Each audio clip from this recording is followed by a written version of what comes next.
un ex-président de la République devenu l'éleveur de volailles le plus puissant d'Afrique. Bonjour et bienvenue dans cette nouvelle vidéo. Aujourd'hui, nous partons à la découverte d'un ancien chef d'État devenu le plus riche éleveur d'Afrique. C'est une histoire inspirante avec pleine de leçons.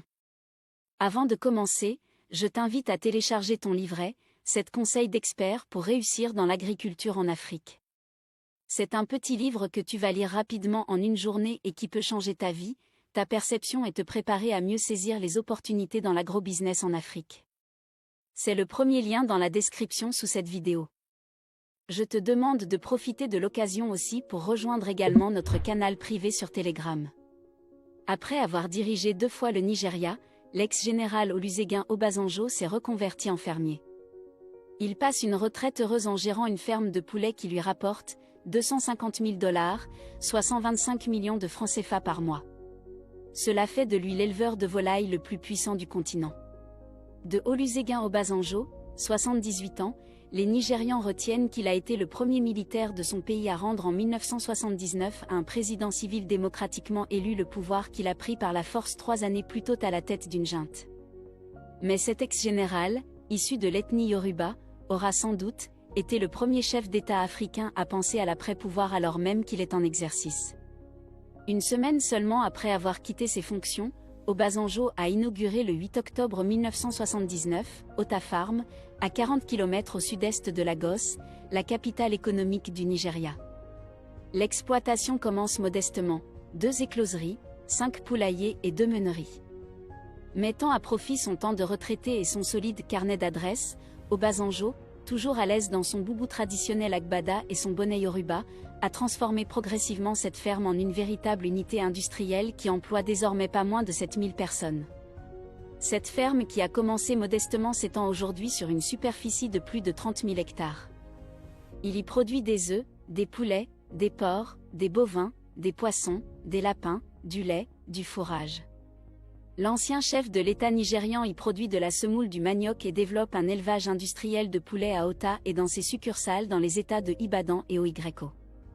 Les activités de fermier rapportent chaque mois au général à la retraite près de $250 000, 34 millions de naira, environ 125 millions de francs CFA, soit plus que le salaire annuel du président français François Hollande, 179 000 €, 116,3 millions de francs CFA, de son homologue russe Vladimir Poutine, 128 000 €, 83.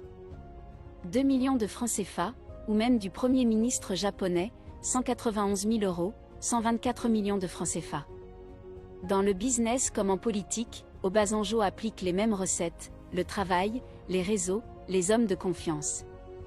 Lui, le Yoruba Baptiste a réussi à devenir un des chefs d'État nigérians le plus populaire dans les États du Nord, majoritairement musulmans. Il s'est lié d'amitié avec l'Américain Bill Clinton, jouit de l'estime de la reine Elisabeth et de Jacques Chirac, du respect et de la considération de ses experts africains sénégalais Abdou Diouf, nigérien Mamadou Tandja. Obasanjo, c'est aussi le grand ami du milliardaire. C'est vrai que le président, Obasanjo, a investi beaucoup d'argent dans ses fermes. C'est vrai aussi que son poste d'ancien président lui a facilité certaines choses. On ne niera pas non plus le fait qu'il ait appris à cultiver depuis tout petit avec son père. Mais si à 83 ans il est encore motivé à s'investir dans l'agriculture, c'est qu'il a dû comprendre une chose, la terre est un bon investissement. Merci d'avoir regardé cette petite vidéo qui nous amène à prendre conscience que l'agriculture est l'un des plus puissants secteurs d'affaires d'avenir en Afrique. Si un président a quitté le pouvoir et les affaires politiques pour aller s'installer à la ferme, loin de ses bureaux, cela ne vous dit rien les amis ?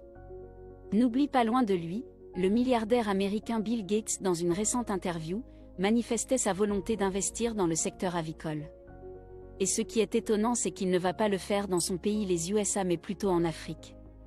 Chers amis, la plupart de ceux qui y gagnent ne vous le diront jamais. Si tu as la chance d'avoir ces informations, prépare-toi et fais ton plan si cela te tente et surtout si tu es passionné.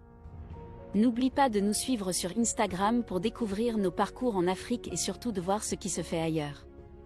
Rendez-vous le samedi prochain pour une nouvelle vidéo. Succès à toi!